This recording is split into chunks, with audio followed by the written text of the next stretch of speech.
Welcome to Mac Stars. I've decided in this series to talk about some real life experiences with astrology. Many years ago I visited Red Deer, Alberta. There's a radio station, CKOO, and I was booked in for a week of doing call-in shows for the public to get a little hit on their birth charts. So we were scheduled to start on a Monday. So on the Sunday previous, I had a meeting with the disc jockeys and station manager and whatnot, and we just kind of sat together and talked about the type of format that we would use for the program.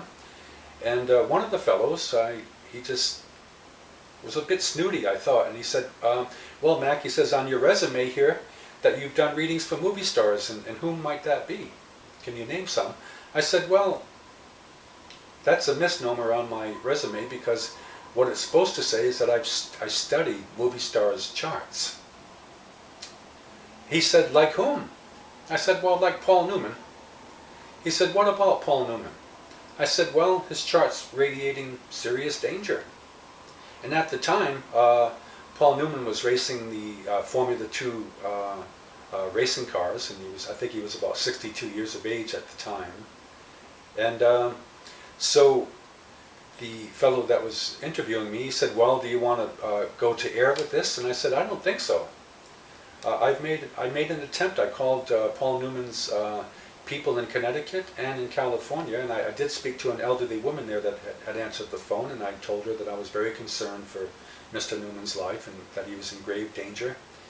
What I was seeing in his birth chart is his planet Mars was in his third house, and there was an eclipse that had happened on his Mars, which told me of possible danger of mishaps and accidents, particularly in vehicles.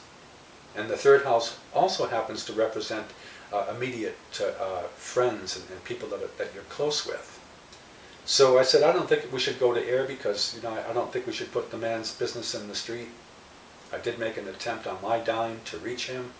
So anyway, we carried on with our interview, and the next couple of days I did my programs, and I think on the Tuesday evening the station manager called me, and he was just astounded. He said, Mac, I can't believe this. He said, we just got a bulletin on the wire that Paul Newman had been driving Ivan Lendl around the track, and it spun out of control, and I guess they were pretty shook up.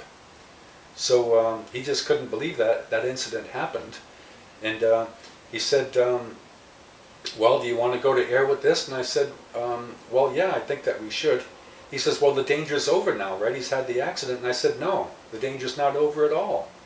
If anything, this particular energy is going on for a solid year. So he says, well, do you want to go to air? I said, yes, let's do that. So we went to air with it, and within the next year, Paul Newman had spun out another time and hit a wall, and on the third incident, his co-driver was killed. So there is his very close friend, close associate, third house member, killed in a wreck at the track. So again, there's some very powerful astrology. I did reach out to try to help the man. I wasn't successful. Fortunately, his karma kept him alive, and I think he finally retired from the Formula 2 racing. However, hope you enjoyed the story. More later.